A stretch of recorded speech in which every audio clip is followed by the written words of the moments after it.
Bien.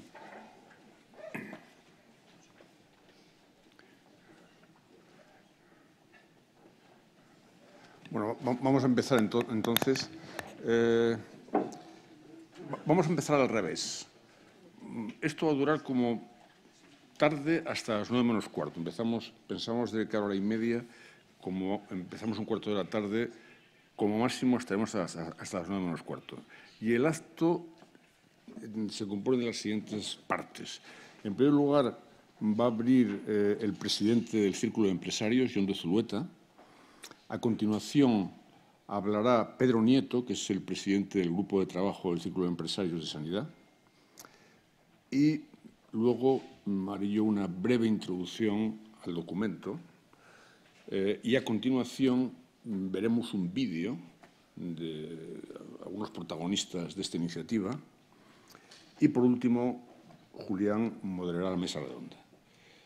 La ministra se ha excusado hace 3 días exactamente y no va a poder asistir, con lo cual, una vez que acabe la mesa redonda, pues levantaremos el acto. Muchas gracias. Jon. Bueno, gracias a todos por venir esta tarde aquí.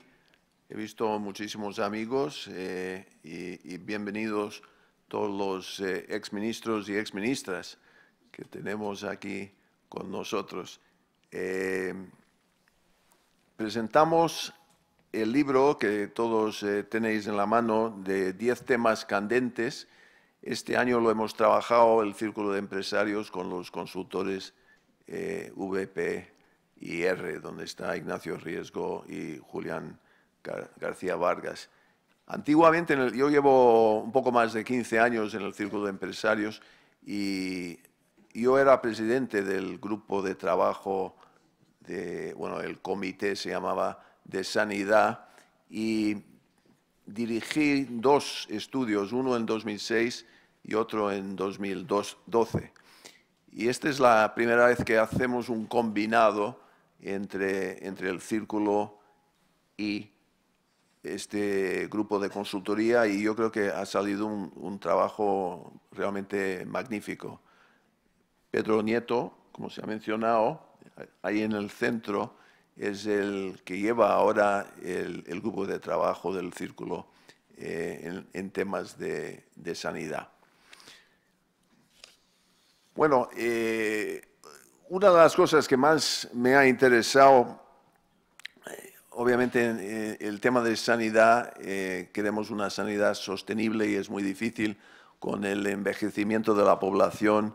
Cada vez es más caro, pero que España realmente, gastando 9% del PIB o unos $3.300 al año, tiene una sanidad magnífica. Y en el estudio este año de Bloomberg, mirando datos de la OMS y otras agencias, ha puesto por primera vez España número 1 en el mundo en cuanto a calidad del sistema sanitario. Y la única cuestión es qué factores producen este magnífico resultado. Y algunas teorías apuntan a la comida, el aceite de oliva, los frutos secos, mucho pescado. Otros apuntan a la siesta, aunque no creo que muchos de los asistentes aquí han cogido una siesta esta tarde. Pero realmente es extraordinario, y para el año 2040 predicen que España va a tener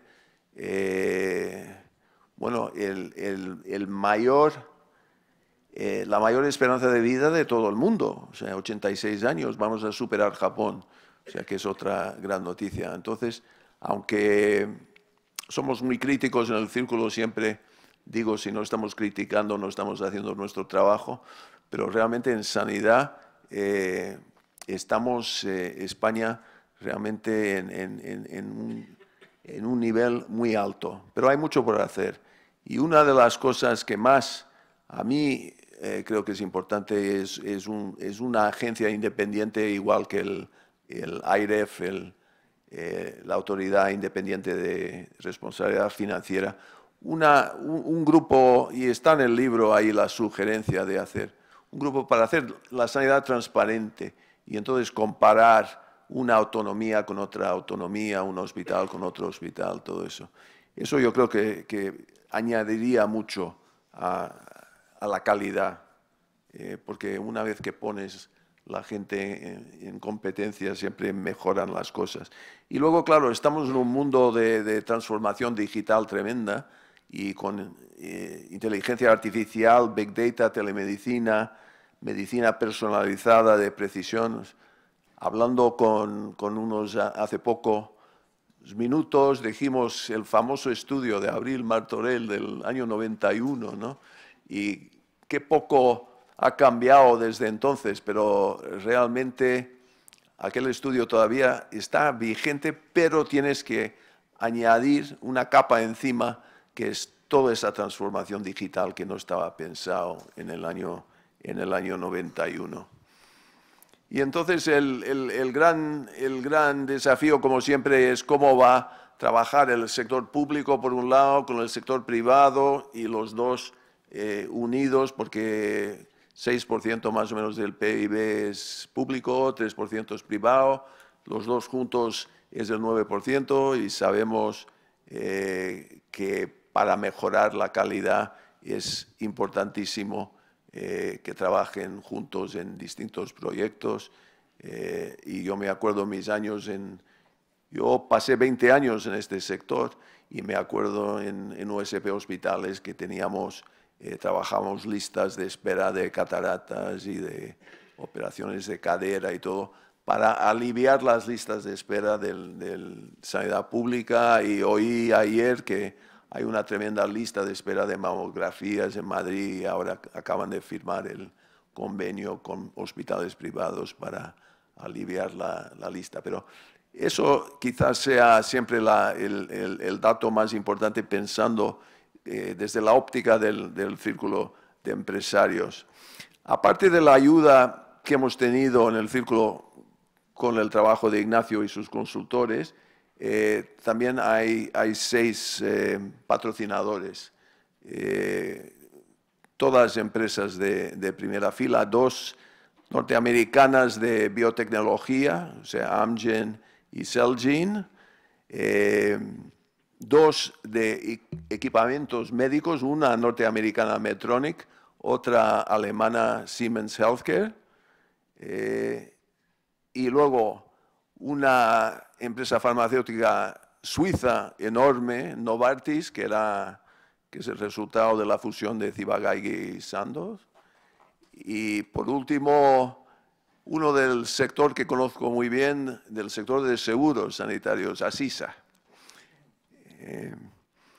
Pero en fin, el Círculo ha querido sumarse a esta iniciativa para mantener vivo ese debate sobre la necesaria reforma, todo lo que podemos mejorar, para mantenernos en esta posición número 1 del mundo.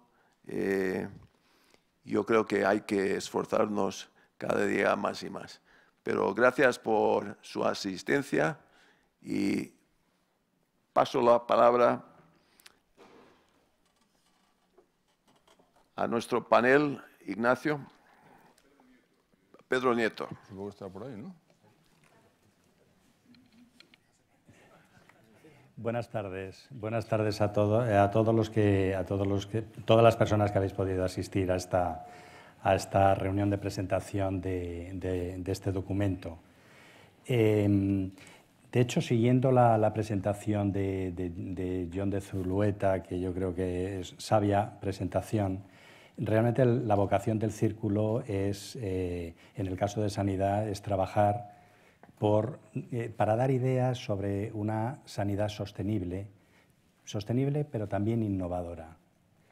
Y sobre todo, basándonos en 2 puntos, un punto que ha tocado John, que es el Bloomberg Healthiest Country Index de este año, del año 19, que salió en febrero, nos pone en primer lugar, después de haber estado en el año 17 en sexto lugar de la sanidad.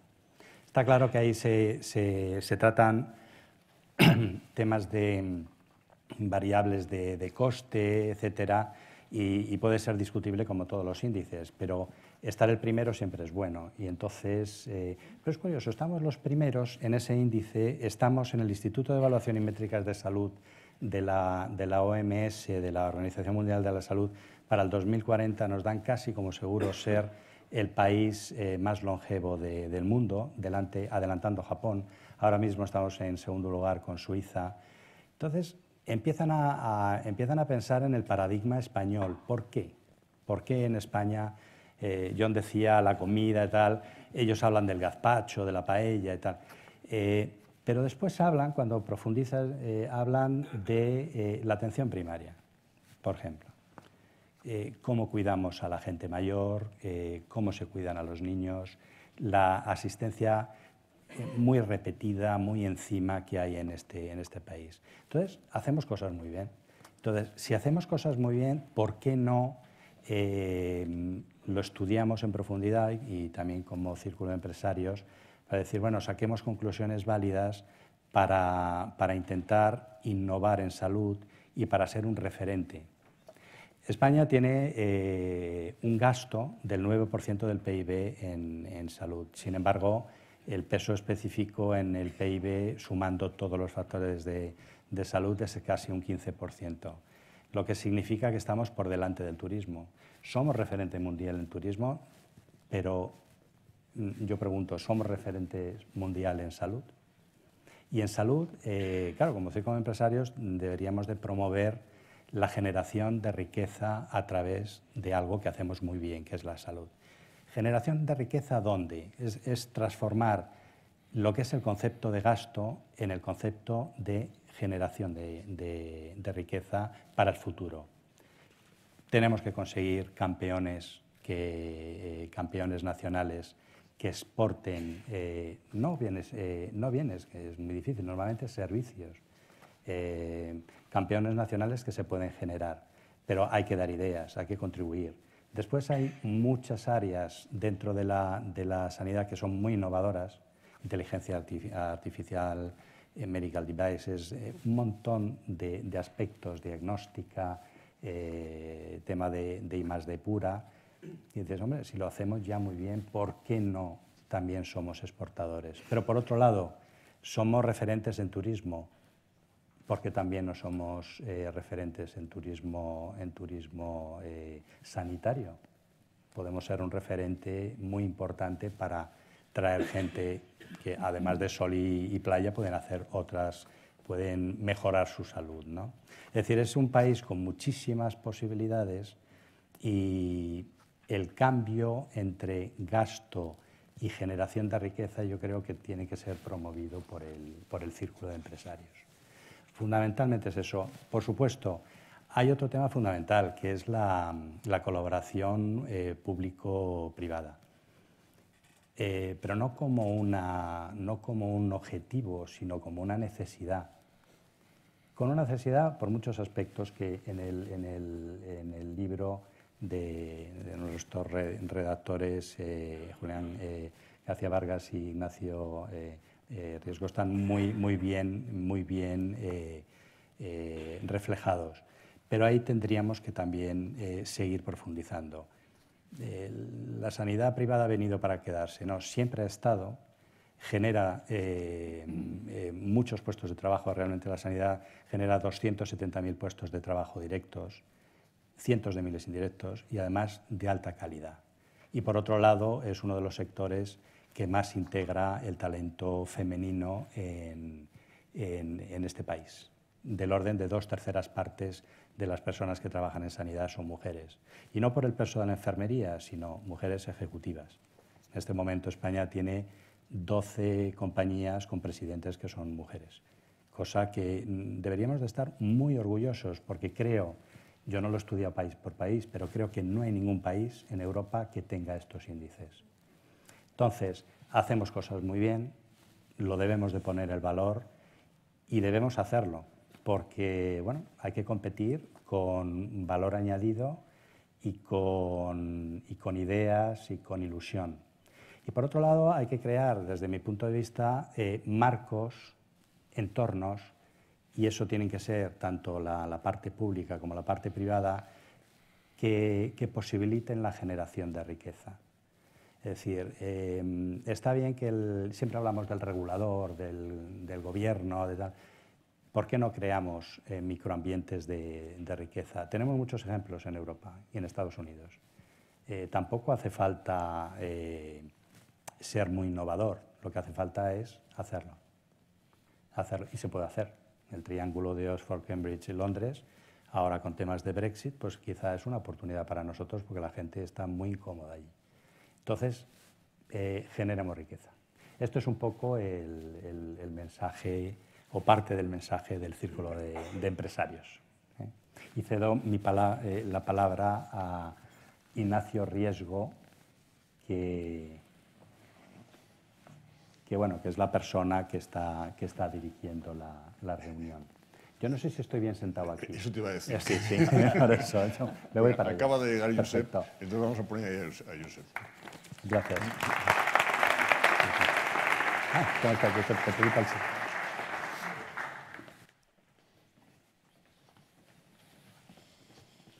Bien. ¿Qué tal, Josep? Buenas tardes.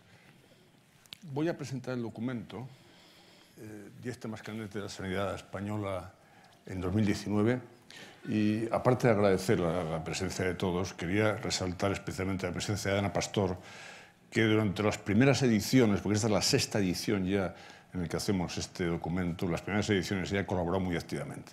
Después tuvo que ir al Ministerio de Fomento y lo tuvo que dejar, pero ahora está recordando viejos tiempos. Bien, la idea del documento es poner el foco en algunos temas.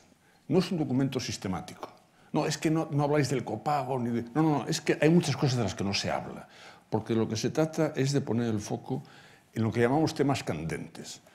Entendido por temas candentes, bueno, pues aquellos que están de actualidad en el momento por alguna circunstancia o que creemos que hay alguna oportunidad para su mejora o que sencillamente, bueno, pues tenemos interés en resaltar, ¿no? Esto es un poco el concepto de temas candentes, ¿no? Temas muy variados y podría haber algún hilo conductor sobre los distintos temas. Bien, es cierto que España sale muy bien en los rankings, pero también es cierto que tenemos un sistema muy reacio a la introducción de reformas y que en cierta manera está viviendo de rentas. Las grandes reformas en el sistema sanitario, la reforma de atención primaria, la reforma hospitalaria, la creación de los MIR, se hicieron hace 30 o 40 años. Y en este momento, bueno, el sistema, por una serie de razones que no vamos a hablar, aunque se comentan en el documento, es muy reacio, es muy difícil introducir reformas y eso hace que estemos probablemente perdiendo valor relativo en relación con otros países, me refiero a Finlandia, me refiero a Holanda, me refiero al Reino Unido, que sí están introduciendo reformas. Bien, por supuesto, todo documento es un conjunto de propuestas para el debate. Aquí nadie tiene la razón absoluta en nada y por lo tanto, lo que pretendemos es poner encima de la mesa una serie de elementos para el debate, ¿no? Quería decir que este documento, como ha comentado yo, vamos a ver si me aclaro, sí, no se hubiera podido hacer si no es por la ayuda generosa de una serie de empresas que yo no he mencionado. Voy a utilizar, dado que estamos en periodo electoral, voy a utilizar, como no tengo tiempo, lógicamente, de desarrollar todo el documento, voy a hablar en eslogans. Quiero pensar que el documento explica algo mejor el eslogan, al contrario que en la política, que a veces el eslogan sustituye al razonamiento. Esto es el titular del razonamiento que pretende ser mejor desarrollado en el documento. Y por otra parte, voy a aprovechar el sistema de lanzamiento de cohetes que empiezan siempre por el número 10, y yo voy a ir del 10 al 1. Y al final no tendremos un lanzamiento de cohetes, pero algo parecido, que luego veremos. Bien, el primer tema, cómo superar las barreras a los proyectos de cambio. Esto realmente surgió porque en el grupo de debate, en la reunión que celebramos el 15 de febrero del año 19, algunos de los asistentes que habían participado en anteriores ediciones del documento dijeron, bueno, pero es que siempre estamos diciendo cosas y no nos hacen caso. Pero bueno, ¿qué pasa? ¿Que por decir cosas razonables es que te tienen que hacer caso? ¿Es que el simple hecho de presentar un informe activa las reformas? No necesariamente. Hay una serie de obstáculos impresionantes en las reformas y nosotros en este primer apartado analizamos las barreras sociales, las barreras ideológicas, corporativas y sindicales a cualquier intento de reforma en el sistema sanitario. Y voy a comentar solamente las barreras ideológicas. Esto de hacer sinónimo gestión pública con gestión administrativa, al margen de la posibilidad de fundaciones, empresas públicas, consorcios, etc., y hacer simultáneo también servicio público con gestión pública, como si el servicio público no pudiera ser dado por otras entidades. Bien, este es el tema 1. El tema 2 tiene que ver con los nuevos entrantes en sanidad. Sanidad es un sector en crecimiento. Posiblemente no haya un sector en crecimiento más rápido que el sanitario. Se dice que en 6 años, a nivel global, el gasto sanitario se va a duplicar en el mundo. Y, por supuesto, como decía el viejo Porter, en todo sector en crecimiento aparecen nuevos entrantes. Y, bien, hacemos un análisis de la tipología de los nuevos entrantes, pero queremos insistir sobre todo en el tema de las grandes plataformas. Las grandes plataformas como nuevos entrantes de sanidad, todas ellas tienen distinta, pero todas ellas tienen una estrategia de presencia en el mundo sanitario. No sabemos hasta qué punto, como ha ocurrido en otros sectores, como el transporte o los hoteles, estos nuevos entrantes van a ser disruptivos en el modelo de negocio de la sanidad, o no. Y otro problema que se plantea, los nuevos entrantes en general, para ganar credibilidad en el sector, requieren alianzas con jugadores tradicionales, para ganar credibilidad entre los reguladores y entre los propios pacientes, ¿no? Bien, ahí se plantea todo el tema de cómo se pueden establecer alianza con estos grandes grupos, en qué condiciones, con quién, etc. Teniendo en cuenta que cuando hablamos de grandes plataformas, hablamos fundamentalmente de Estados Unidos y China. Bien, el tercer tema es la atención primaria.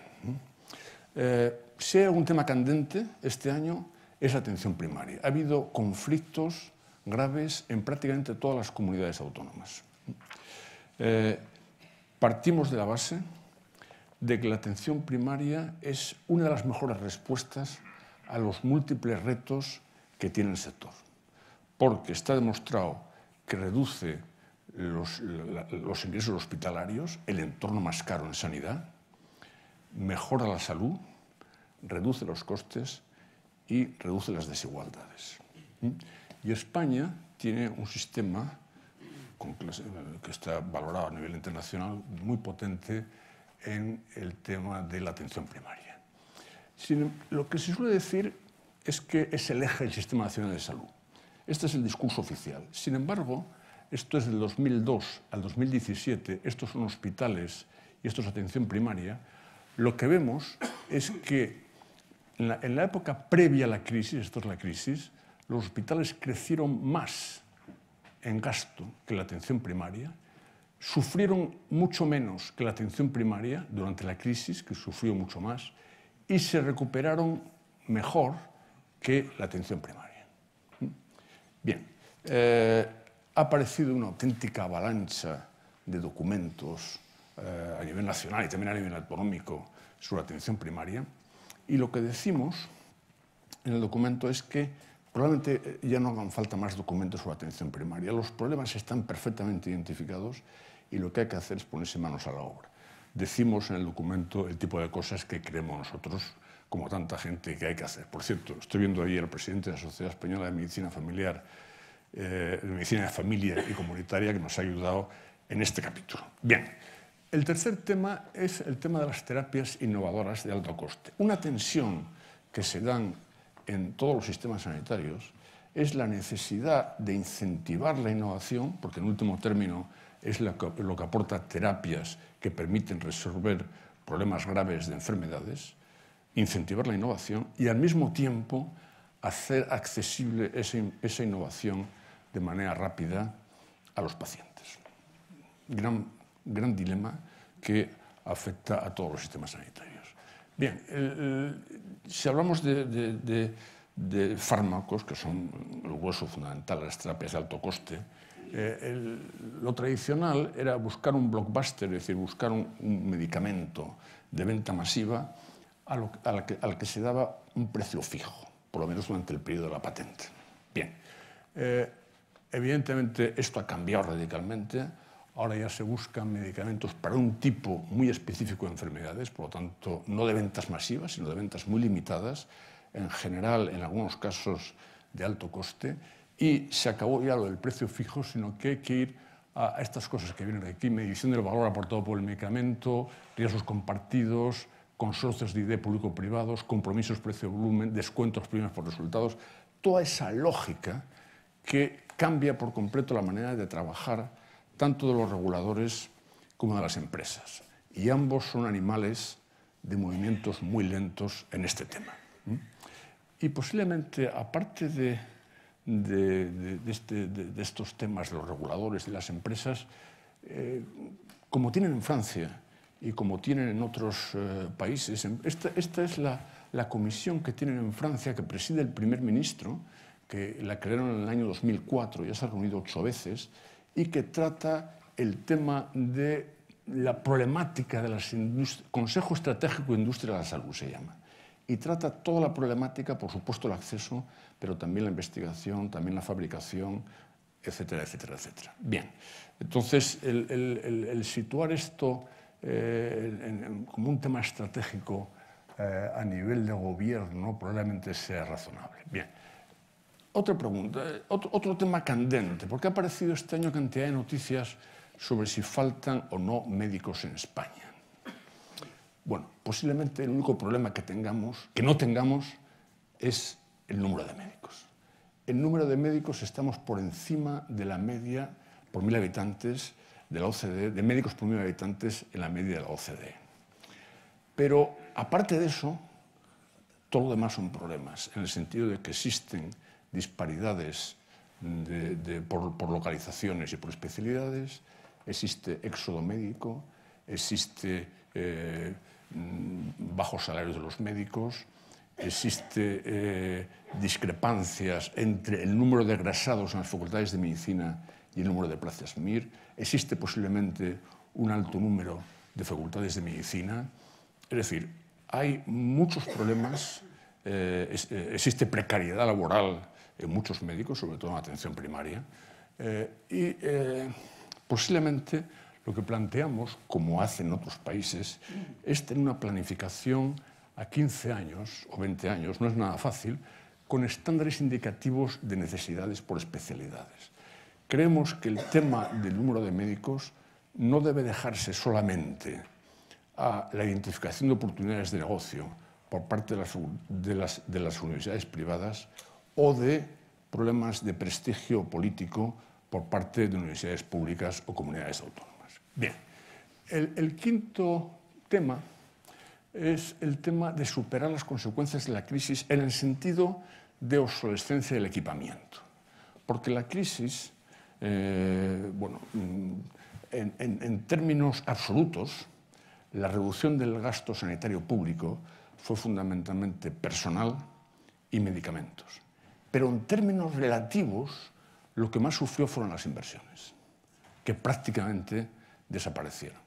Y esto ha producido una obsolescencia creciente, porque no se ha superado con la superación de la crisis, una obsolescencia creciente del equipamiento médico, y esto está produciendo o puede producir problemas asistenciales.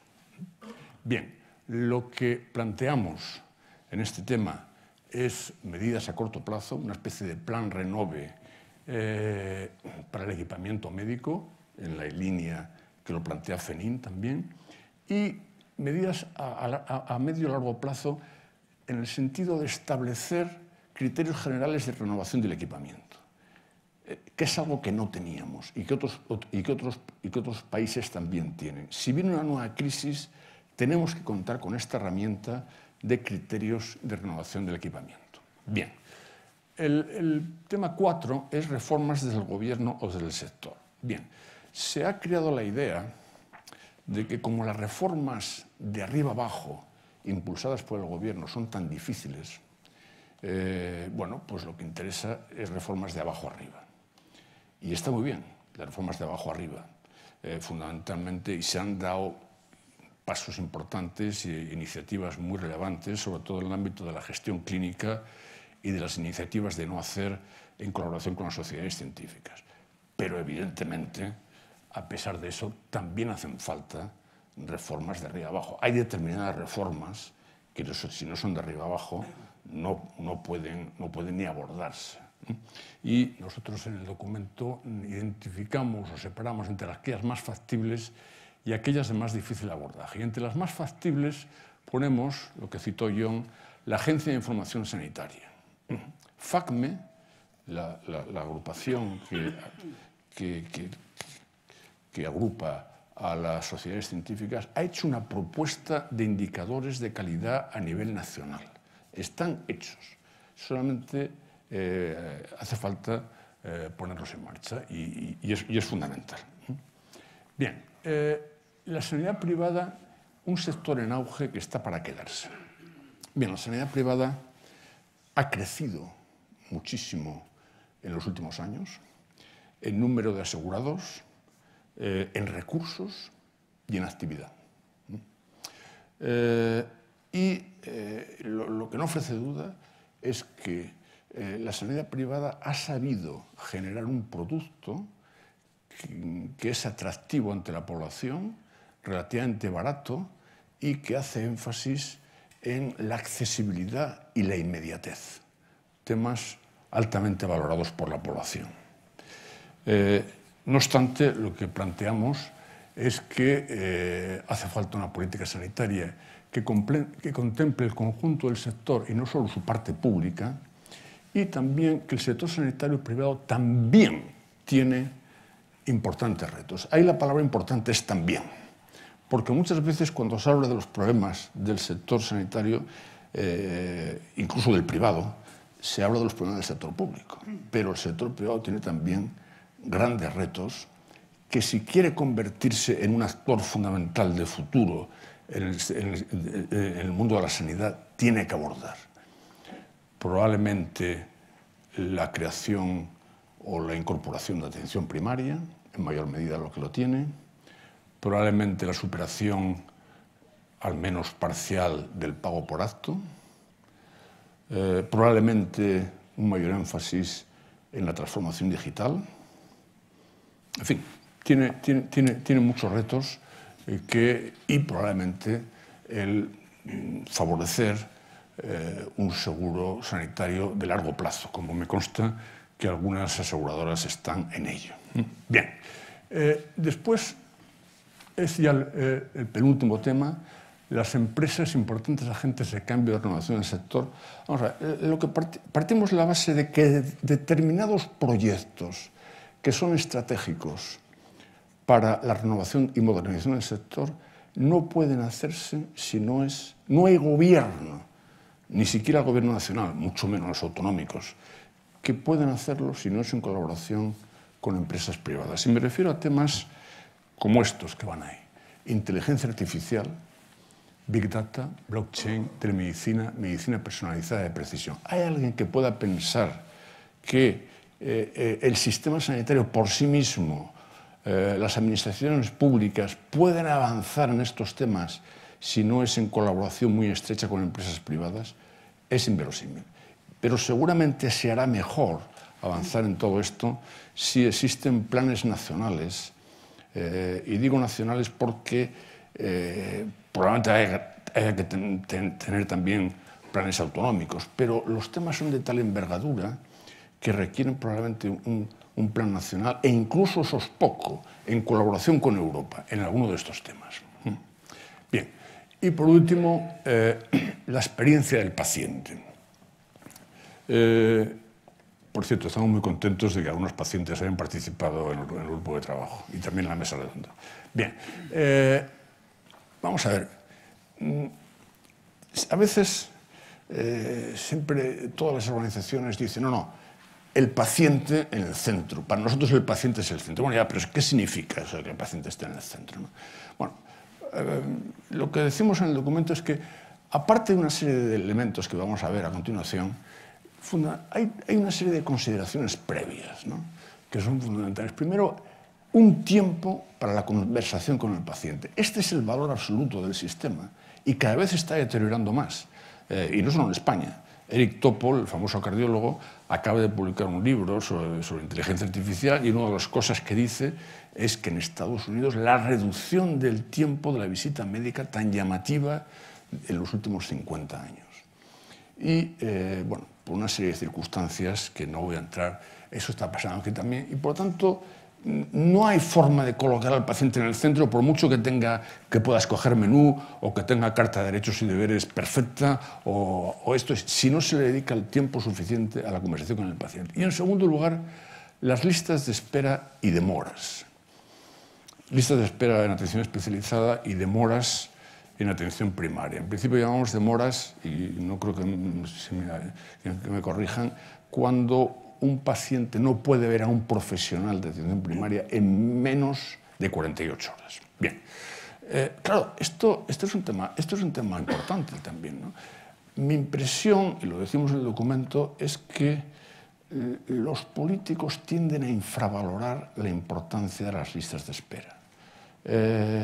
Muchas veces lo consideran un arma en manos de la oposición para debilitar el gobierno, aunque también hay experiencias de que se utilizan listas de espera desde el gobierno.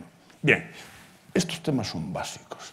Y a la altura del siglo XXI, bueno, pues 5 enfoques actualizados, consideraciones organizativas generales, sobre todo en el sentido de acceso a través de un portal de salud. Por cierto, en esto mucho el artículo de Jordi Varela, que está ahí sentado. Énfasis en la experiencia del paciente, toma de decisiones clínicas compartidas, la preocupación por lo que realmente aporta valor al paciente en el sentido de la experiencia ICOM y la implicación de los pacientes en el diseño de ciertos procesos relevantes. Y estos son los temas candentes. Lógicamente están más desarrollados en el documento, pero a nivel de eslogan y de titular es lo que he tratado de hacer. Bien, y ahora vamos a pasar, he dicho que el 0 vamos a tener casi un lanzamiento espacial, y lo que vamos a hacer es ver un vídeo muy breve con entrevistas a algunos protagonistas de la iniciativa. Gracias.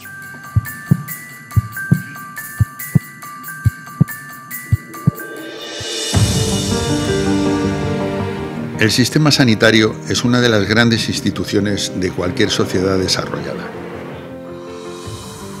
En España tenemos un sistema sanitario que ha sido clasificado reiteradamente como uno de los mejores del mundo en todos los rankings internacionales. Esto no quiere decir que no esté necesitado de reformas y modernización. La iniciativa de publicar los temas candentes de la sanidad pretende poner el foco en determinados asuntos que por alguna circunstancia específica interese resaltar cada año. Los principios inspiradores de esta iniciativa son: el valor de la salud en cualquier sociedad, un sistema sanitario orientado a dar valor a los pacientes e integrado por la iniciativa pública y la privada, la importancia de sus profesionales,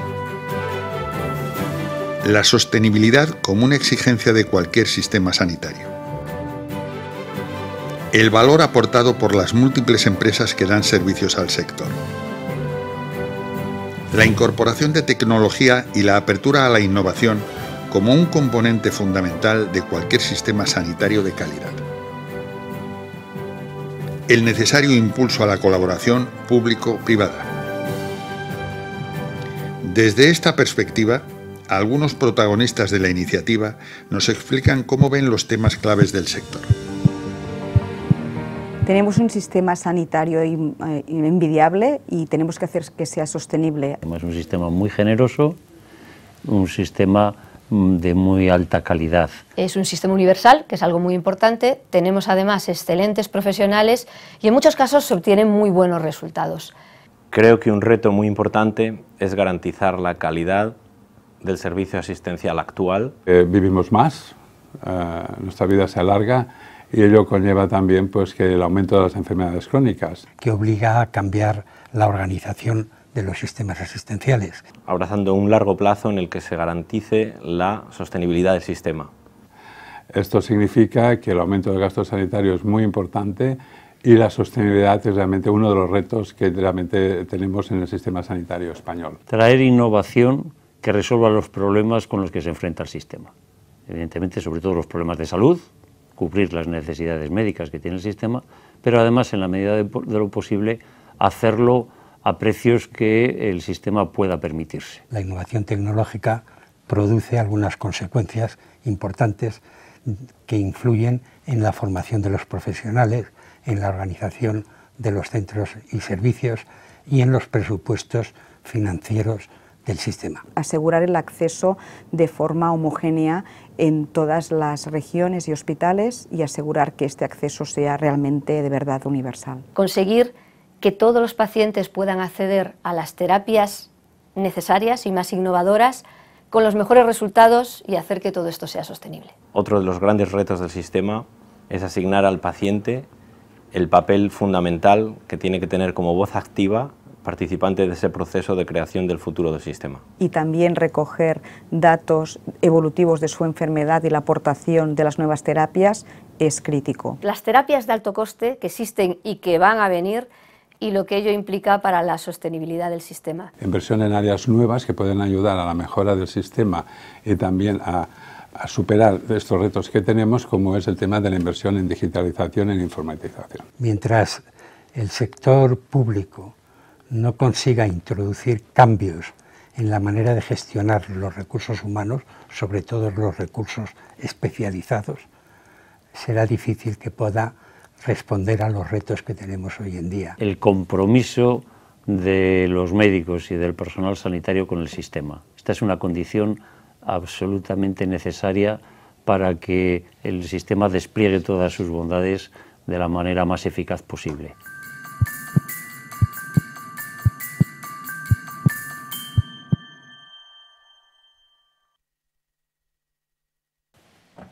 Bien, pues ahora pasamos a la mesa redonda.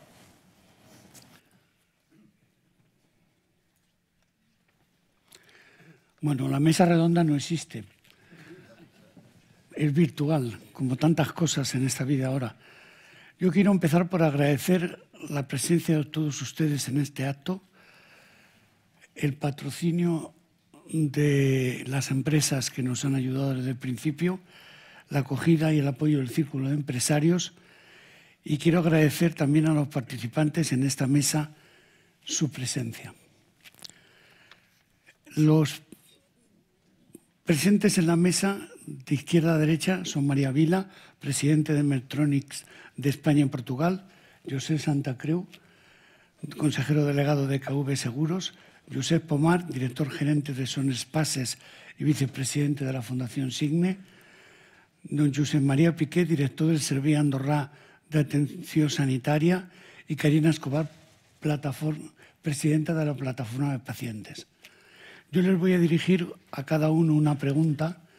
Les ruego que la contesten rápidamente en 3 minutos, porque no tenemos demasiado tiempo, tenemos 45 minutos, luego como máximo 3 preguntas, y voy a comenzar por María Vila.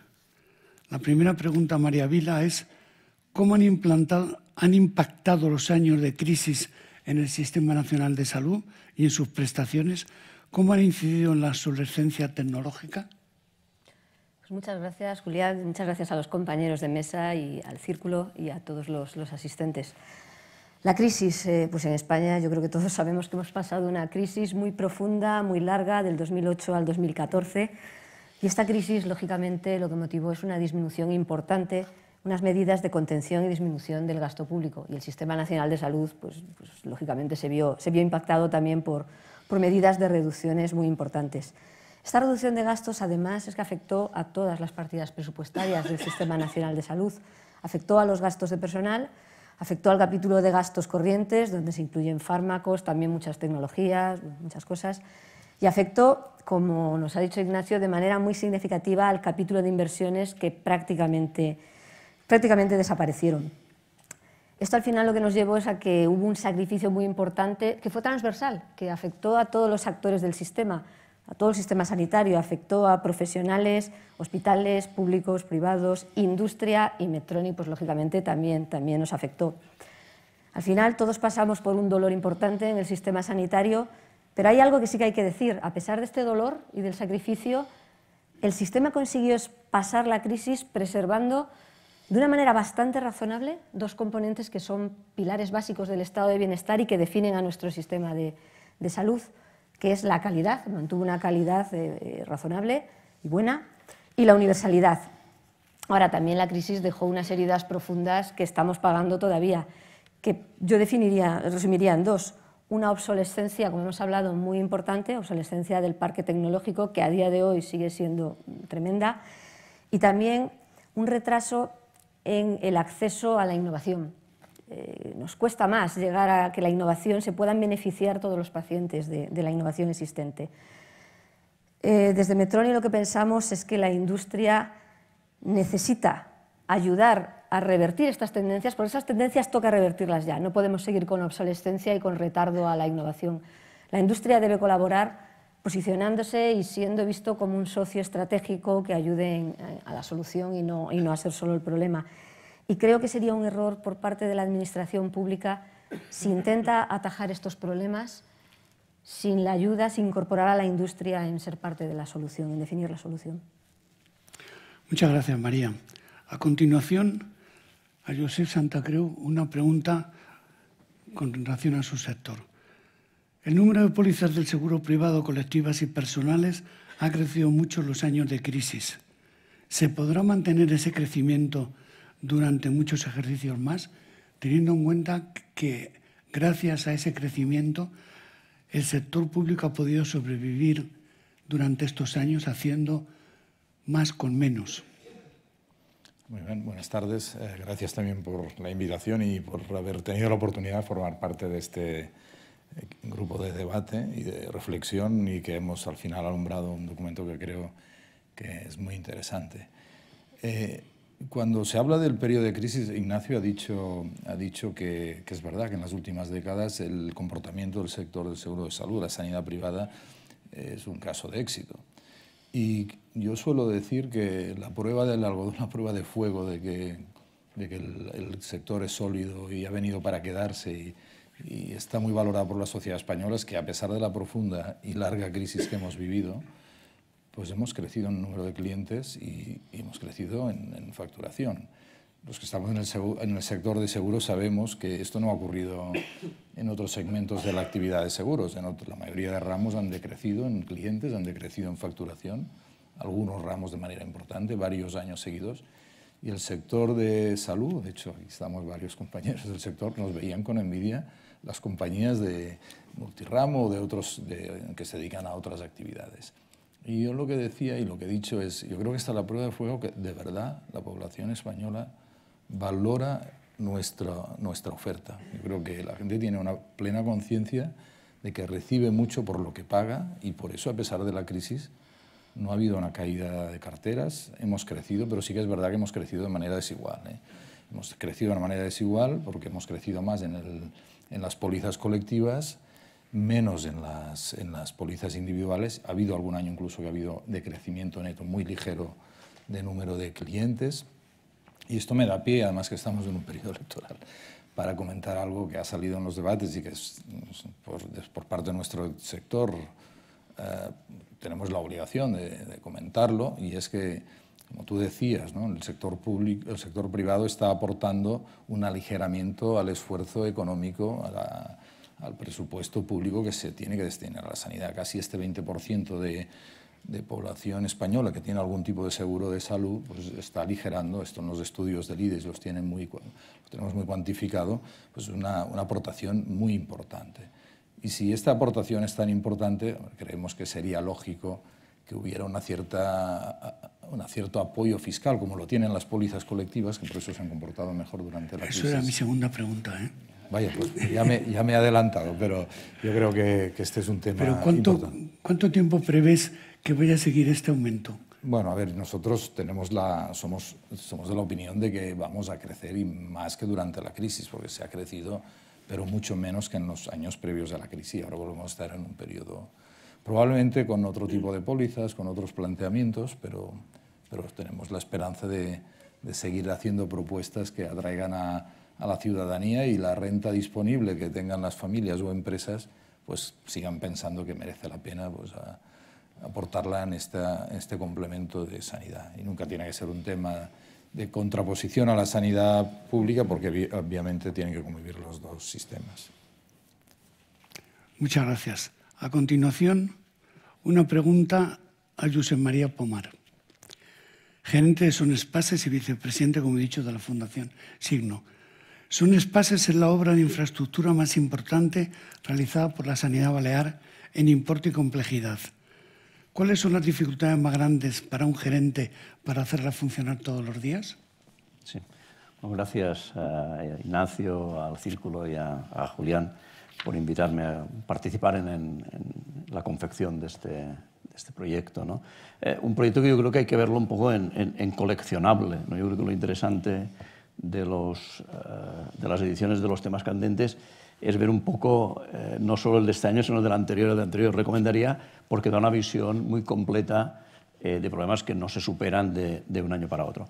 Yendo a la pregunta, poco cuando me preguntas esto, cómo lo hace un gerente para poner en marcha, parece como si estuviese hablando con un héroe. Yo creo que los gerentes de los hospitales no somos héroes tanto por la magnitud de la extensión del hospital, 5.000 trabajadores, 170.000 metros cuadrados, un montón de urgencias todos los días, porque esto de alguna manera funciona un poquito solo, ¿no? Tenemos un sistema, yo creo, tan sólido y con un acúmulo de experiencia tan grande que la heroicidad del gerente no es que esto funcione, porque esto lo llevan los médicos. Yo creo que un poco el gran reto en el sistema sanitario público, ¿no?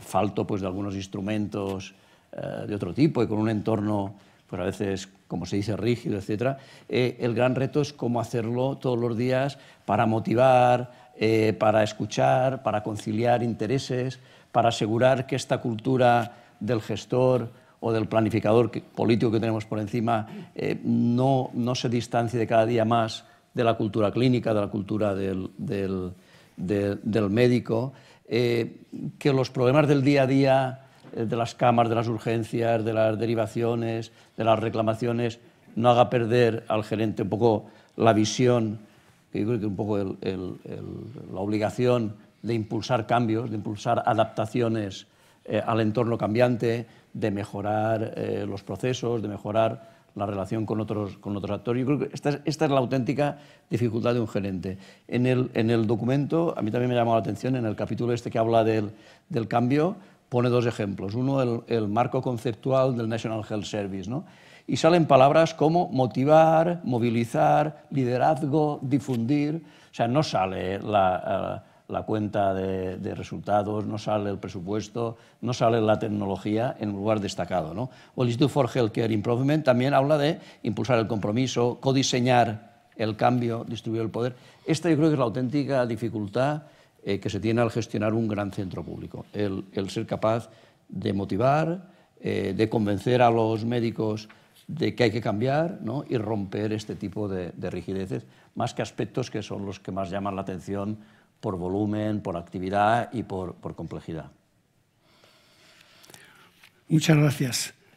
Ahora una pregunta a Josep María Piqué. Como director de Atención Sanitaria del Servei Andorra de Salud, la pregunta es obligada. ¿Cómo debería organizarse en el Sistema Nacional de Salud y en los servicios autonómicos la coordinación entre los hospitales del tercer nivel y los de carácter intermedio regionales para el mejor aprovechamiento de las capacidades de ambos?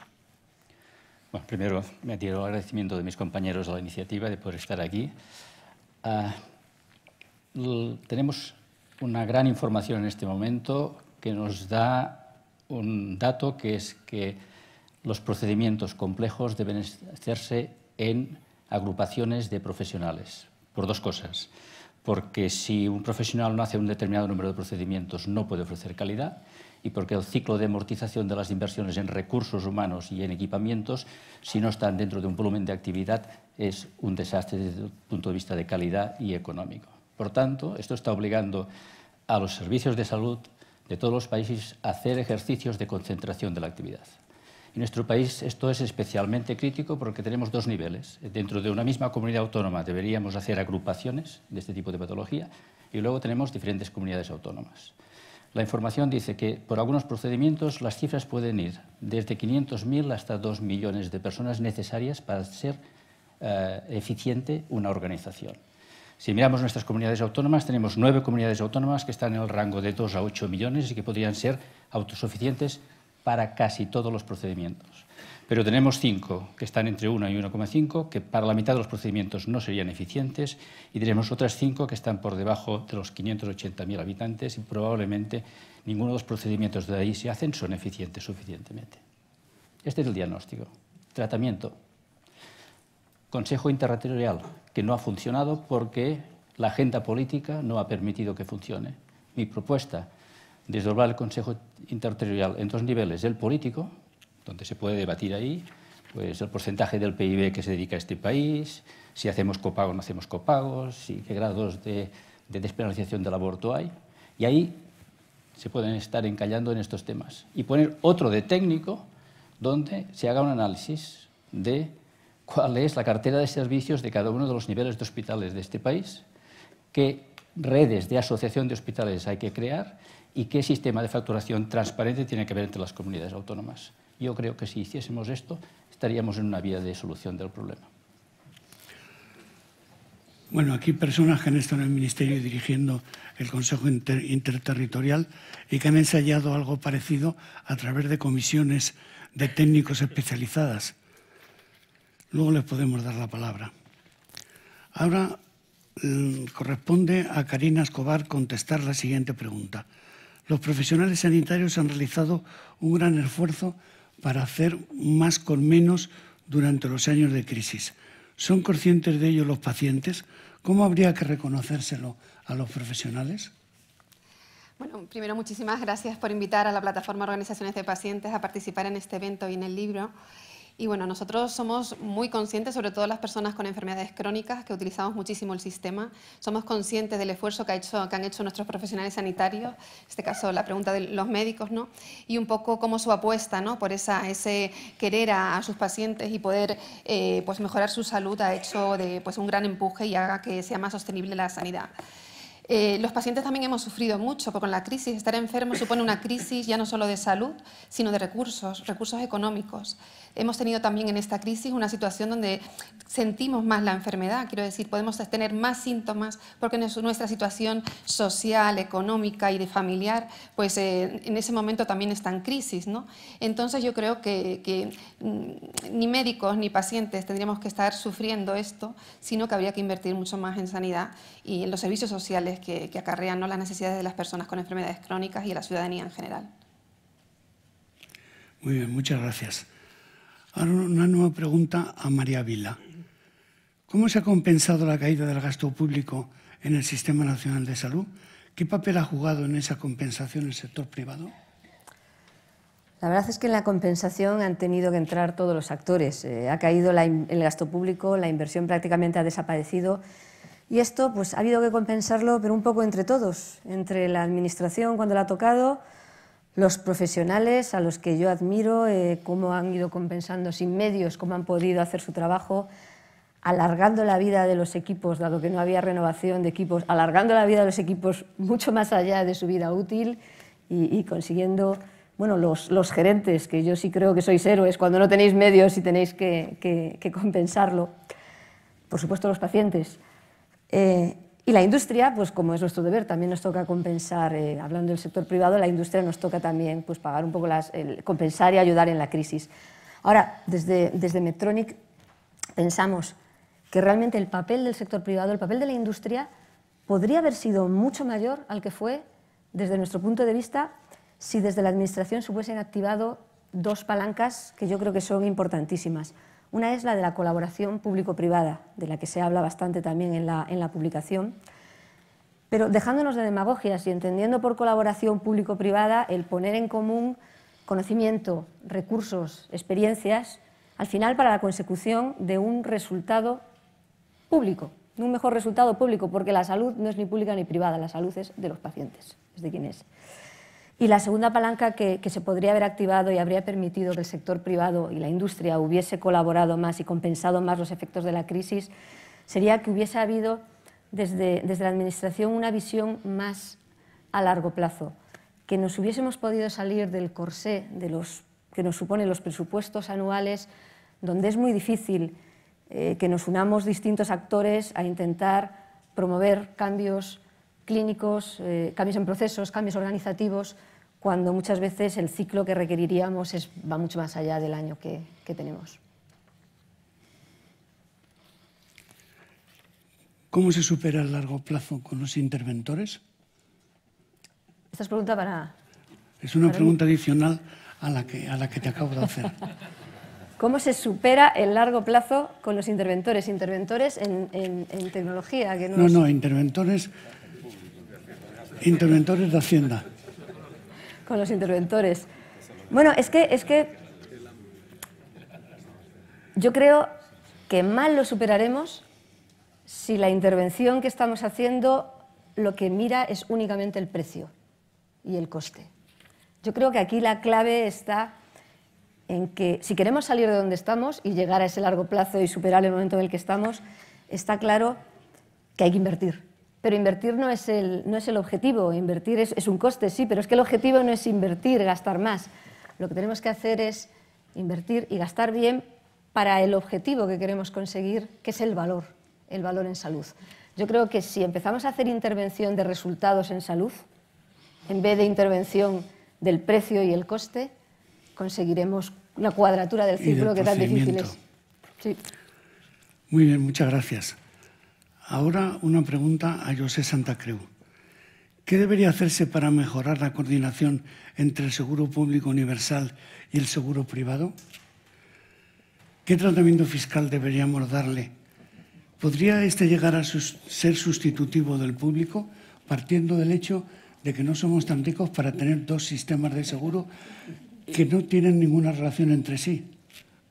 Bueno, la verdad es que quizá lo primero que deberíamos hacer es hablar más y reconocernos mutuamente, ¿no? Yo esta mañana he tenido la oportunidad de estar en un acto donde estaba la concejal de Sanidad de una ciudad importante del país y bueno, hemos tenido la oportunidad de hablar un momento y pues y ella nos decía, es que nunca hemos hablado. Nosotros tenemos decenas de miles de clientes en esa ciudad y son clientes, algunos de ellos son mutualistas, que es su única cobertura, pero además tenemos una corresponsabilidad en la salud de los ciudadanos, sean desde la mirada pública o desde la mirada privada, ¿no? Y yo creo que primero deberíamos hablar más y tenernos en cuenta y en muchos aspectos creo que los dos sectores deberíamos estar trabajando conjuntamente, en temas de prevención, en temas de promoción de la salud, en temas que ahora nos están preocupando mucho. Creo que ha salido en la intervención de Ignacio el tema de las nuevas tecnologías, cómo va a impactar, cómo ya está impactando la sociedad y cómo prevemos todos que va a impactar de manera tremenda la actividad asistencial y esperamos que para bien, para muy bien, ¿no? Pero de esto a hacerlo de una manera coordinada, de una manera inteligente, pasaría a ser pues, una gran ventaja como país. O sea, nos preocupa y creo que en los debates se salió, ¿no? Por ejemplo, que todavía no tengamos claro que va a haber una historia clínica a disposición del ciudadano y que esa historia la tenga a disposición y la pueda usar cuando va al sector público, al privado y dentro del privado a cualquier centro. Temas de este tipo son los que yo creo que deberíamos empezar a hablar en profundidad y tomarnos en serio que podemos hacer mucho más. Obviamente, como sector nos preocupan temas, antes he comentado el tema de la fiscalidad. Pues si de verdad somos un ahorro neto evidente al presupuesto del Estado, pues alguna ventaja que en otras épocas ha habido, pues se podría plantear. Pero también pensar en aspectos como ahora que estamos también en campaña y ha habido algún partido que ha anunciado, por ejemplo, el tema de la cobertura dental, ¿no? Cuando dice, bueno, en un entorno de restricción, de deuda como país, de gran déficit y dificultad de asignar presupuesto digamos, a los ámbitos de la sanidad pública que lo requieren y que tenemos lista de espera y programas en los que tenéis dificultad, creemos que no es el momento para plantear que una cobertura que puede ser dada desde el sector privado de una manera razonable y social, porque obviamente los segmentos de la población que no tengan posibilidad de tener un seguro dental o acceder a una clínica privada dental, pues a esto sí hay que darles una protección especial, pero creemos que movimientos en este momento de este tipo pues van un poco en contra de lo que se debería hacer. Hay una gran potencialidad de colaboración. Yo creo que un buen ejemplo es que durante todo este periodo de crisis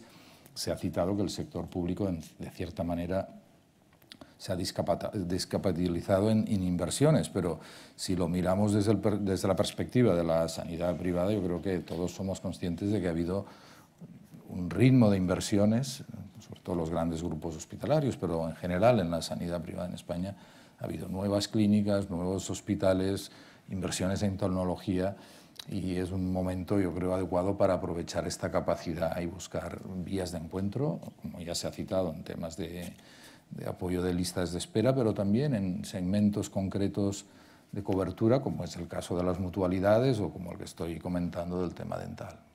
¿Es utópico o realista pensar, por lo menos a largo plazo, que el sistema de seguros privado pudiera ser sustitutivo del público para una parte minoritaria de la población? Bueno, yo creo que para una parte de la población, este es un hecho que en el estado digamos, en la Europa del estado del bienestar ya se da en varios países, que para segmentos definidos. En nuestro país se da en parte para los mutualistas, y yo creo que esa es una opción, explorar, ampliar por este camino. Y otra opción es dar la cobertura a través de la gestión privada de coberturas definidas, ¿no? Yo creo que Ignacio ha introducido en su presentación un concepto muy importante, es decir, garanticemos un servicio público, pero no tiene por qué estar gestionado públicamente. Añadir la capacidad de la gestión privada, pues creo que hay muchos ejemplos de buen funcionamiento y ese sería un poco el camino. Muchas gracias. A José María Pomar, ¿cuáles son las medidas más urgentes para el incremento de la autonomía de los gerentes en el Sistema Nacional de Salud? Y me gustaría que la contestara también José María Piqué. Bueno, nos complementamos, ¿no? A ver, lo que sí parece que se ha publicado, se ha estudiado, es que lo que representa algún cambio es el modelo de gestión, ¿no? Parece que en todos los análisis que ha hecho, Universidad de Granada y ASIS hace unos años, parece que donde hay diferencias en cuanto a resultados, en cuanto a mayor eficiencia, es en función del modelo. Y el modelo no es tanto la diferenciación de público-privado, sino el que va a ser un modelo con unas características, digamos, de personalidad jurídica propia, de un cierto marco empresarial en los hospitales como tal. Una configuración de gobernanza, de autonomía y de modelo, digamos, desde el punto de vista jurídico. Este tipo de hospital tiene más buenos resultados, ¿no? Da un poco de miedo cuando uno reclama o cuando los gerentes, ¿no? El sindicato de gerentes, que queremos tener más autonomía, es fácil que se confunda, ¿no? Es que queréis hacer lo que os da la gana, es que vosotros lo que queréis es no depender de nadie, ¿no? Yo creo que por eso me da un poco de reticencia hablar de autonomía de gestión, porque parece que es una reivindicación de tipo, digamos, individualista, ¿no? Yo creo que hay que promover, hay que prestigiar un poco la autonomía de gestión en este otro sentido. Yo creo que la autonomía de gestión consiste precisamente en marcar unas reglas del juego muy claras, de marco, unas reglas muy claras de objetivos, un tipo de presupuestación a los hospitales que, por desgracia, y más después de la crisis, hemos ido para atrás después de la crisis, la presupuestación de los hospitales sigue siendo una presupuestación histórica, lo del año pasado más un poquito o menos un poquito. No tenemos, para tener autonomía de gestión hay que generar tradición de presupuesto de ingresos y presupuesto de gastos. En el sistema público el presupuesto es de gasto, tienes esto para gastar, pero no hay conciencia o no hay explicitación de que el presupuesto de ingresos es en base a una actividad, a una complejidad, ¿no?, a unos servicios que hay que prestar. Yo creo que lo que hay que construir es un marco donde esto tenga credibilidad. Difícilmente, yo creo que estamos donde estamos. Difícilmente mañana alguna comunidad autónoma, y además con un cierto movimiento más involutivo, más centralizador, ¿no?, más burocratizador, difícilmente seamos realistas. A nadie se le va a ocurrir dar autonomía de gestión al hospital, darle un NIF, constituir un consejo de administración, pero por lo menos yo diría que hay que empezar a dar pasos, para hablar abiertamente de este tema, no convertirlo en un tabú porque los resultados están ahí, y después un poco por lo menos los instrumentos que están en las manos de un gerente, desburocratizarlos, generar confianza, porque yo creo que muchas veces incluso dentro de los propios niveles de la administración se generan desconfianzas, ¿no?, un poco desconfianza, y básicamente hacer creíbles los presupuestos, constituir algunos modelos de gobernanza, rendición de cuentas, que es posible hacerlo sin cambiar ninguna ley ni ningún tipo de aspecto de este tipo. Yo creo que ir avanzando no tanto hacia lo que es estructuralmente o jurídicamente un modelo de autonomía de gestión, que sería deseable, sino por lo menos unas reglas del juego más creíbles, ¿no? Josep María, por favor. Bueno, suscribo absolutamente lo que dice Josep. Los sistemas de salud están en permanente transformación. Por tanto, las organizaciones tienen que estar en permanente transformación. Las transformaciones tienen ciclos de cualquier organización. Y delante de un círculo de transformación tiene que haber un liderazgo mantenido durante el tiempo, porque si no, esto no va a dar un buen resultado. Esto es lo primero. Los ciclos de transformación tienen que estar entre los 5 y los 10 años. Y pongo los 5 y no los 4 para desvincularlo del periodo político, que son 4 años. Este es el primer punto. Los gerentes no deberían estar bajo un mandato político. 2. No hay ninguna organización que pueda funcionar si no está basada en la confianza. Y la confianza es dar autonomía a aquella persona que tú has escogido para hacer un proyecto. Eso no quiere decir que no haya que exigirle evaluación y rendimiento de resultados. Son dos cosas diferentes. El tercer punto es cuál es el marco de juego que este gerente tiene. Y en el sector público el marco de juego es restringido. Por tanto, innovar en un marco restringido es muy difícil. Por tanto, aquí la clave estaría en poder hacer una ley del sector público salud propia, que no tenga que obedecer al mandato de las leyes generales que aplican para los cuerpos de administración del Estado, para los inspectores de Hacienda, para la policía o para los bomberos. Porque estamos en un marco totalmente diferente y esta rigidez. Vuelvo a los interventores, que le preguntabas a María. Los interventores tienen que hacer cumplir la ley. No podemos exigirles la flexibilidad de que ellos sean los que se salten la ley. Pero a lo mejor lo que podemos hacer es, entre todos, cambiamos la ley para que nosotros tengamos un marco de juego y dos, ellos tengan todas las herramientas para hacernos cumplir la legalidad. Yo creo que deberían ser los ejes de todo esto. Comparto de todas formas el pesimismo de Pep, que estamos muy lejos de esto y por tanto pequeños pasos en este sentido también serían bienvenidos. Una ley dando un nuevo marco administrativo al sector sanitario, ¿incluiría una reforma del Estatuto Marco? Sí, seguro. También, ¿no? Seguro. ¿En qué sentido? Bueno, en casi todos los sentidos lo que tiene. Es decir, ¿pero laboralizarlo totalmente? No. Es decir, a ver, los trabajadores tenemos que darles... Los trabajadores de este sector son licenciados. Estoy hablando de médicos, enfermeras, técnicos. Y por tanto son personas que además de ser productores de una cadena de producción, tienen ideas de cómo mejorar la cadena de producción. Y por tanto no se puede tratar igual a un trabajador de estas características, a otro que solamente le dice, tú estás en esta parte de la cadena de producción y lo único objetivo que tienes, y me tienes que dar el resultado, que del paso de esta máquina a esta máquina, el tornillo salga bien pulido. Son dos aspectos totalmente diferentes. sería un estatuto marco que laboralizara a lo personal de oficios, personal auxiliar, y dando un marco específico al personal titulado. Sí. No estrictamente laboral. No estrictamente laboral. ¿Con despido o no? Sí. Con despido, vale. Muy bien. Basado en resultados, no en arbitrariedades. Por supuesto, por supuesto. Muy bien. Ahora una pregunta a Karina Escobar. ¿Qué programas había que implementar para mejorar la participación de los pacientes en el diagnóstico y tratamiento de sus patologías?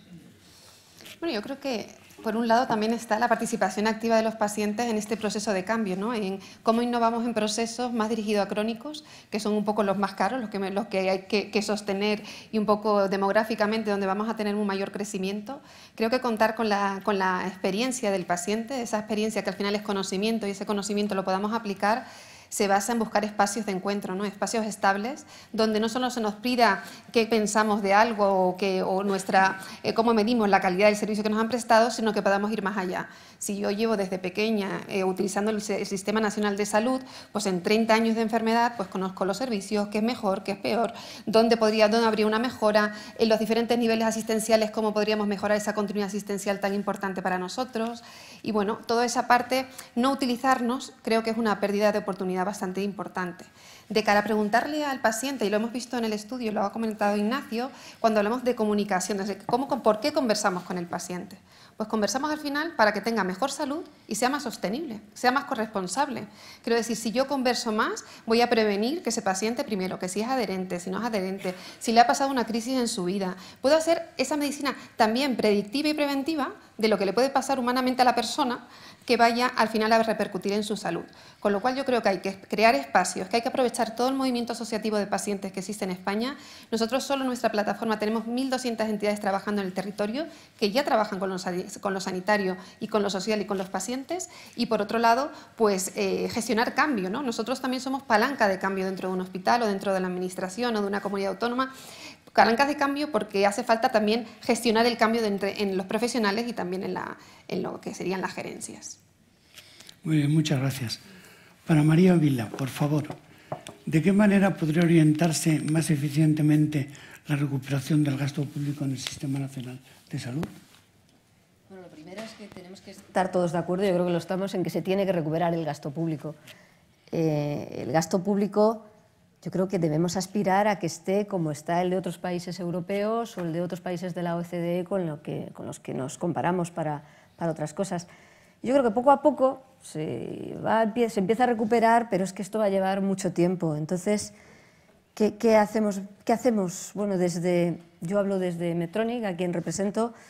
Aquí tenemos una visión que es un poco más trascendental, va un poquito más allá del simplemente invertir más, gastar más. Y lo enlazo un poco con la pregunta que me hiciste antes de los interventores, o con la contestación que te di, más bien. Creemos que no se trata de gastar más e invertir más. Esto solamente es un mero instrumento, gastar o invertir más. Hay que hacerlo, sí, pero es un instrumento para lo que de verdad debemos conseguir, que es valor en salud. Valor en salud al final es resultados, pero no resultados únicamente clínicos, resultados que importen al paciente, es como debemos definirlo. Y además obtener estos resultados de manera que el coste sea asumible para el sistema. Y esto puede sonar un poco idealista, pero lo estamos haciendo. Desde Medtronic lo estamos haciendo con muchos hospitales públicos y privados, pero hablando del sistema público, lo estamos haciendo con hospitales públicos en todas las comunidades autónomas, sin ninguna excepción. Hace años, cuando empezamos a hacerlo, nos veían un poco como locos pero lo que hay que hacer, tú lo que quieres es vender tecnología y que yo gaste más. Ahora no, ahora ya están acostumbrados a que saben que lo que queremos es, sí, que se gaste, que se invierte, pero siempre que eso genere resultados y que el coste para el sistema sea como mucho el mismo. Porque si trabajamos distinto, cambiamos procesos, introducimos la tecnología de manera eficiente en los procesos, lo podemos conseguir mejores resultados y al mismo coste para el sistema, o como hemos demostrado muchas veces, menos coste todavía para el sistema. Esto es valor. Yo creo que la vía de recuperación viene por ahí, por hacerlo aportando valor. Esta es la vía de enfoque, además, en la que nos involucra a todos, donde podemos trabajar juntos, administración, sistema público, sistema privado, industria y, desde luego, paciente, a quien necesitamos que esté en el centro y no solo en el centro, sino consultándole para esos resultados que importan al paciente. Cuando dices incrementar el valor en salud, ¿quiere decir aumentar la calidad del tratamiento y del diagnóstico? Eso es parte. Aumentar la calidad, desde luego, es parte, pero va mucho más allá. Yo creo que tenemos que trabajar, al final, ¿qué quiere un paciente? Desde luego quiere recibir el tratamiento, quiere curarse, quiere quedarse sin síntomas, quiere tener los menores efectos secundarios, pero también, a lo mejor, quiere primero ir a una consulta y que se le escuche bien, pero luego a lo mejor quiere poder, desde su casa, poder estar accediendo a un sistema de consulta que no tenga, de videoconsulta que no tenga que estar desplazándose, con lo que eso implica para él, para su familia. O sea, yo creo que los resultados en salud, resultados que importen al paciente, por supuesto engloban lo que dices, de calidad, pero van mucho más allá y son los que, cuando combinamos todo, es cuando, si mides todo, lo podemos hacer gastando lo mismo que ahora. Idealmente, si gastamos más, pues mejor, pero lo podemos hacer gastando lo mismo o menos. Pero requiere esa transformación de, sobre todo, medir resultados, medir lo que se está haciendo. Y yo estaré encantada de que haya mucha intervención, pero mirando resultados. Si solo miramos el componente de coste, ahí es donde el futuro se afronta muy mal en el largo plazo. La medición de resultados es la clave en la que estamos todos de acuerdo. Una pregunta a Josep Santa Creu, la tercera y última. ¿Cómo es la relación de la compañía de seguros sanitarios con las compañías de provisión que se están consolidando, uniendo y están imponiendo los precios en algunos casos? Buena pregunta. No, la verdad es que la relación es buena, porque al final somos dos elementos, dos componentes de un mismo sector. La sanidad privada al final pues es la componente de las clínicas, todo el sector de la provisión privado y del aseguramiento. O sea, nos necesitamos. Y siguiendo un poco el hilo de la pregunta anterior que me hacías, el futuro pasa porque seamos las compañías capaces de ofrecer productos de interés a los ciudadanos, y eso pasa también al final porque tengamos una oferta de sanidad privada potente. Entonces, tener clínicas, hospitales, centros sanitarios nuevos, mejor distribuidos todavía en la geografía, con buena tecnología, bien conectados, es una garantía, una necesidad para nosotros para poder seguir haciendo una oferta de calidad. La concentración tiene, como todo en la vida, ¿no? Siempre hay aspectos que desde nuestra perspectiva lo vemos en positivo, otros aspectos que son negativos. El conjunto es positivo. Yo creo que es importante, se ha citado en la presentación, la comparación con el sector hotelero. Pues no nos entraría en la cabeza pensar un sector de hotelero pues, en España como era la sanidad, las clínicas privadas hace apenas 15 años, que prácticamente no había una cadena de ámbito nacional. Yo creo que hay actores potentes, es una garantía y es una ventaja para todos. Y aquí el tema es que, y creo que además es muy pertinente en una jornada del Círculo decir esto, que esto tiene que estar en equilibrio con la capacidad de elección de los ciudadanos, de las compañías y el nivel de competencia adecuado. Yo creo que aquí el límite está en que, sobre todo porque al final la sanidad privada y tanto el tema hospitales, clínicas como el aseguramiento, muchas veces lo decimos, es un sumatorio de mercados locales. O sea, al final donde se libra el debate es localmente, ¿no? Un cliente se asegura en una compañía si localmente lo que tiene en su entorno vital le merece la pena, ¿no?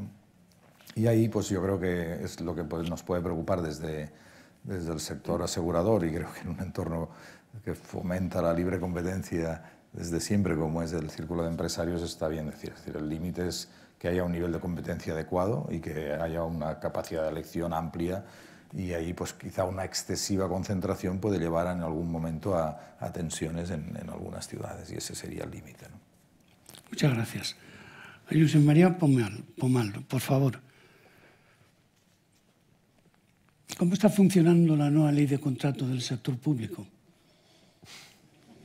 Bueno, lleva poco tiempo el contrato del sector público. Yo tengo la suerte de que en nuestro hospital pudimos aplicar ya algunos de los aspectos innovadores que han salido en la ley hace 10 años, ¿no? Con Luis Carretero, que estaba allí, ¿no? Y en el Hospital de Ibiza también, con Acciona, pudimos aplicar ya algún modelo de colaboración público-privado, tanto en la construcción del hospital como en el equipamiento, ¿no? Ya trabajamos con diálogo competitivo, con contratos a 7 años, etcétera, etcétera, ¿no? Por lo tanto, la ley, en la parte buena, yo creo que recoge algunos de estos aspectos, ¿no? No está pensada, obviamente, para el sector sanitario, está pensada para un marco muy global y no se adapta en un 100% a este aspecto. Por lo tanto, recoge un poco como las consultas preliminares al mercado, ¿no? Que te permite un poco romper las asimetrías de información, te permite también compras de tipo más estratégico, compra pública innovadora, acuerdos de compra pues, basados en resultados.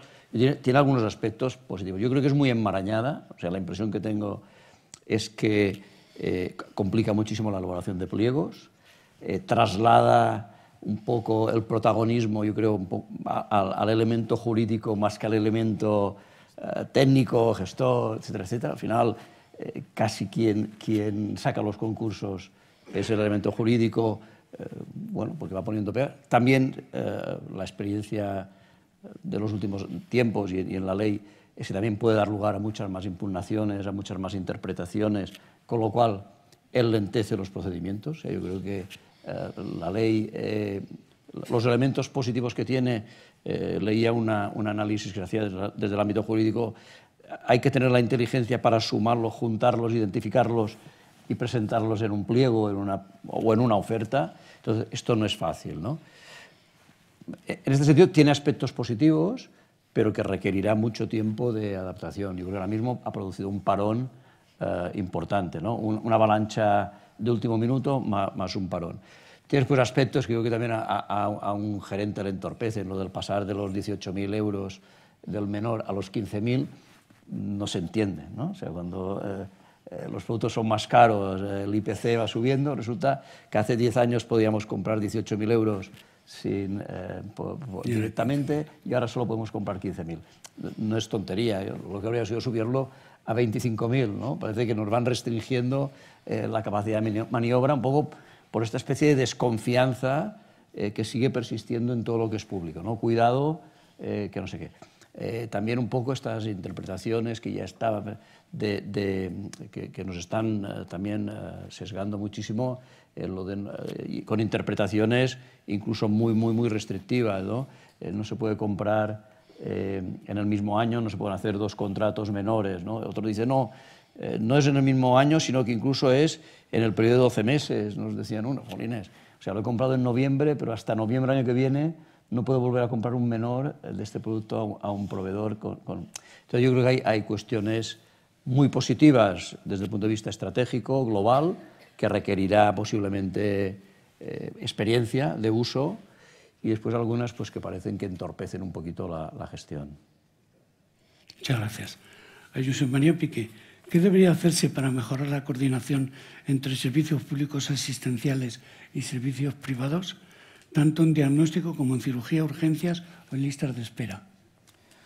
Yo creo que aquí hay que diferenciar 3 niveles de colaboración público-privada porque tienen características diferentes, ¿no?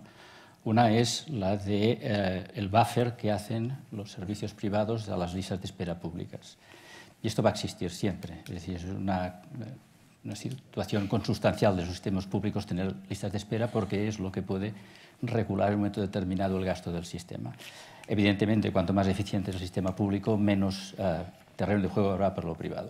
Yo aquí lo único que diría que es un sistema que es totalmente lícito y a lo mejor bueno, siempre y cuando lo sometamos todos a las mismas reglas de juego, que es, deberíamos también avanzar en lo público y someter lo mismo a lo privado, un pago por actividad en parte, pero con resultados. Y para poder pagar los resultados estamos en la necesidad de hacer evaluación, siempre estamos en el mismo camino.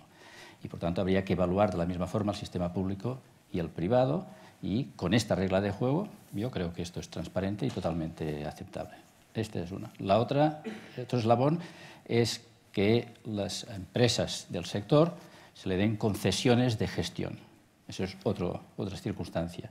Y puede ser simplemente de gestión de infraestructuras o de gestión de toda la asistencia en un capitativo. Esto también es totalmente lícito, puede tener buenos resultados. De hecho, hay muchas experiencias en todo el mundo. Desgraciadamente, en nuestro país hemos vivido una experiencia que se inició y que se ha abortado sin ninguna evaluación del resultado. En efecto. Y esto yo creo que ha sido un hachazo a esta posibilidad de modelo. El tercer eslabón es la colaboración con la industria. Aquí tenemos dos grandes players, uno es Medtech, el otro es Pharma. Está entrando, como decimos en el documento, a pasos agigantados otro tipo de industrias complementarias aquí, en el bienestar, porque el bienestar y la salud en los pacientes crónicos va tejiendo un único producto, y a la inteligencia artificial. Y esto tenemos que empezar a introducir conceptos de que esto debería ser muy bien recibido, esta colaboración, porque si no, no habrá forma de progresar, pero nuevamente con unas reglas del juego muy bien determinadas respecto a esto y incorporando que todos vamos a un mismo objetivo, que es un resultado para el paciente, un valor para el paciente. Yo creo que esto, si no nos ponemos a transformar el sistema nos va a transformar a nosotros. Es decir, yo creo que dentro de 4 días, IBM, que está ahí, Amazon y Google nos va a transformar la vida del sistema sanitario. Podemos esperar esto o podemos ser proactivos y mirar de que por lo menos seamos players a un mismo nivel. Creo que sería lo deseable. Está bien visto, muchas gracias. Karina Escobar, ¿están los pacientes preparados para participar en las estructuras de gestión hospitalaria y de área del Sistema Nacional de Salud? ¿Qué faltaría? Pues yo estoy convencida de que sí, pues falta generar espacios estables, ¿no? Donde el paciente tenga un rol importante, que esté con los gestores y los comités, pues tanto éticos o otro tipo de comités en cada hospital y también en la administración y en el ministerio y a nivel autonómico.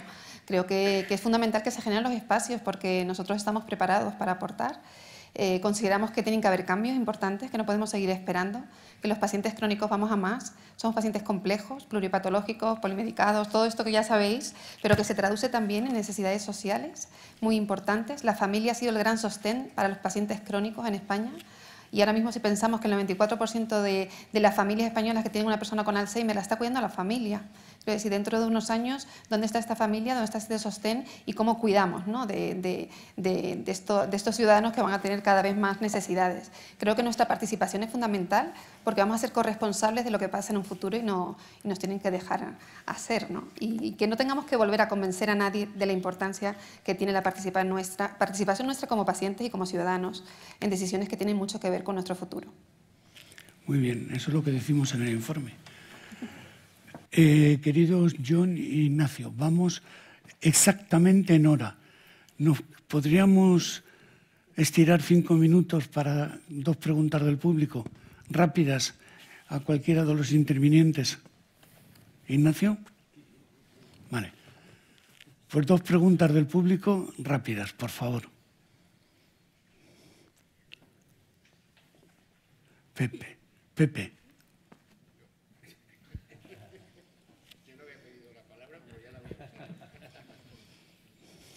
Por favor, a ese señor.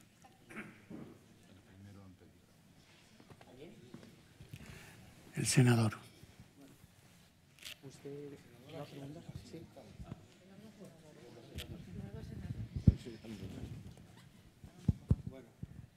¿Empiezo yo o...? Sí, empieza. ¿Sí?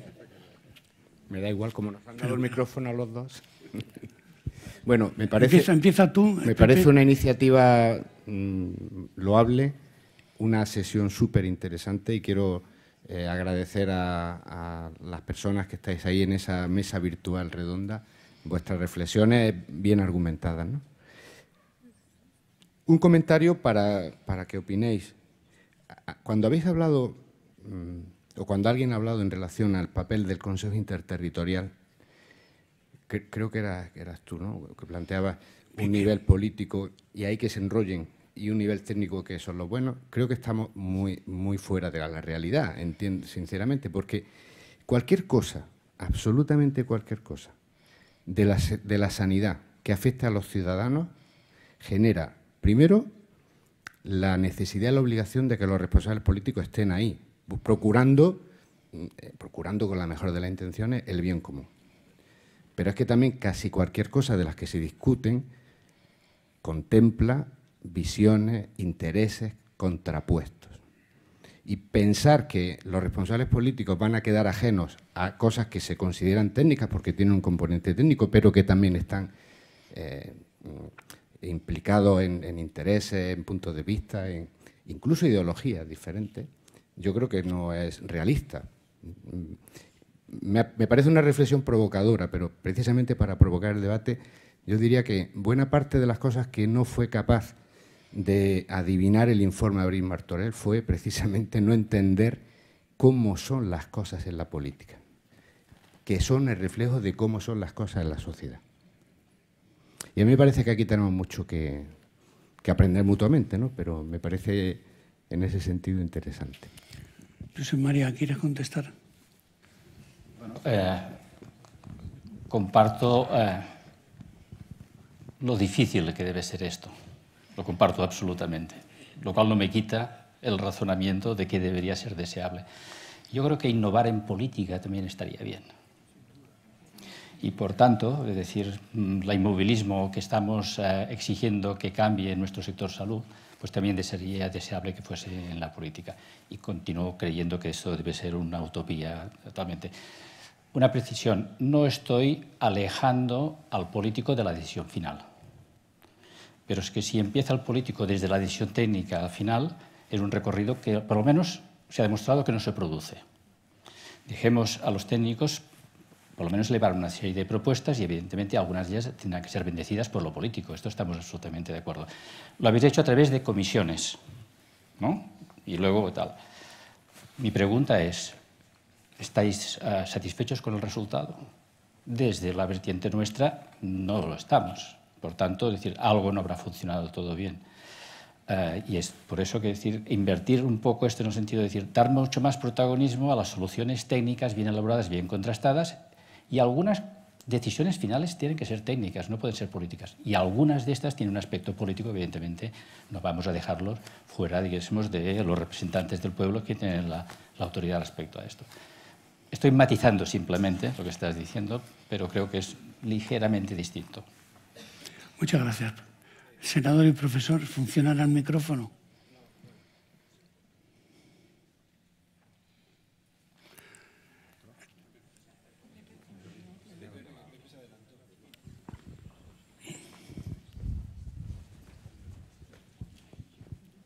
Sí, bueno, primero muchísimas gracias al Círculo de Empresarios.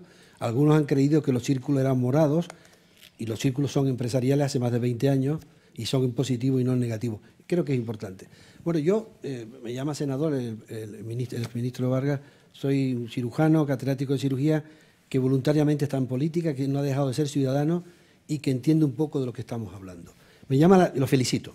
Yo he venido a aprender, creo que puedo enseñar algunas cosas. Me llama la atención lo primero. Este es un gran país que tiene una gran sanidad. Mídalo quien lo mida. Pero no es sostenible. No puede haber de todo para todo el tiempo porque es demagógico. Me llama la atención dos cosas. Una, que no hayamos hablado de Europa.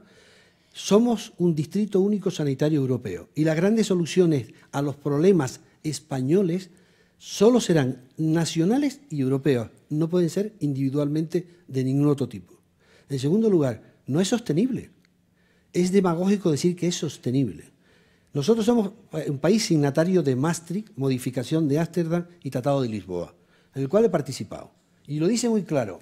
Los países signatarios de Lisboa, España es uno de ellos, España es Europa, porque habla la gente de Europa como si España no fuera Europa. España es el tercer país de Europa, cuarto ahora, y con el Brexit seguramente seremos el tercero. Luego, cuando Europa habla España. No tiene otra salida. Dice, los países signatarios dicen que tendrán una sanidad pública con provisión de servicio libre, que lo haga quien mejor lo haga con un sistema de acreditación. Luego, el dilema público-privado concertado no existe. No existe. Son complementarias obligatoriamente en un libre mercado como el que hay y crearán salud. Y son complementarias y uno sin la otra no funciona. Porque yo también hago medicina privada, pero si no hay un gran público, no hay nada. Pero ¿cómo es posible que el principio constitucional de que este país tiene 17 comunidades y 2 ciudades autónomas, haya 17 sanidades distintas, no es sostenible. Y no he oído nunca ninguno hoy, no pasa nada, porque pacto por la sanidad. Esto no es viable sin una cartera de servicio universal pactada políticamente, en donde se financie la cartera y no el territorio, sin tocar para nada la Constitución. Y otro problema que creo que es muy importante es que si no hablemos ni de gestión, ni de herencia descentralizada, personalidad jurídica propia, es que no es sostenible. Y esto no es dramatismo, porque es una historia de éxito, España, una historia de éxito que está en nuestro tuétano. Somos los primeros del mundo en muchas cosas, porque lo hemos hecho bien. No vale la política. La política da legitimidad, pero no da la razón. Hay que utilizar la evidencia nada más. Yo no puedo operar lo que quiero, sino lo que evidentemente está demostrado. Ni de izquierda ni de derecha, sino bien. Y eso igual en lo que significa no hacer política con la sanidad, sino política sanitaria, que es un tema técnico. Si no entramos por ahí, crearemos una gran frustración. Podremos romper el sistema y además la medicina de la evidencia y personalizada pasa obligatoriamente por el cambio de paradigma, ya que evidentemente hay que hacerla, que es simplemente la genómica, que por cierto ya hay un plan estatal, nacional, que tenemos que entrar no como una moda, sino como una necesidad objetiva. Y creo que lo demás está también. Un país serio nunca jubila el talento. El 43% de los profesionales españoles se jubilarán en 4 años, siendo útiles. Eso no lo hace nadie, ningún país ni Europa en estos momentos. El derecho no tiene que ver nada con la obligación. Y después, pseudociencias, que es un tema clave, que gasta más dinero, hace más daño que la ciencia como tal y la correcta divulgación. Eso yo creo que es clave. Lo demás, yo le felicito a todos, no estoy haciendo una crítica, estoy diciendo que nos estamos yendo por unos sitios que no lo hace sostenible. En adherencia al tratamiento perdemos 16.000 millones de euros al año. Inútil. O sea que hay dinero, pero no introduzca usted dinero, ustedes son empresarios, estamos en el ciclo de empresarios, en una empresa en crisis sin arreglar la crisis, porque se gasta el dinero en la crisis. Gestión correcta, evidente. Y además, Distrito Único Sanitario Europeo. No hay otra vía. Ya somos miembros. No se está desarrollando, pero va por ahí, que es genómica, supercomputación, Big Data e inteligencia artificial, que no es otra cosa, que no es un aparato, sino es lo que es el resultado de la evidencia de lo que estamos haciendo. Muchas gracias. Muchas gracias. ¿Alguien quiere matizar o responder?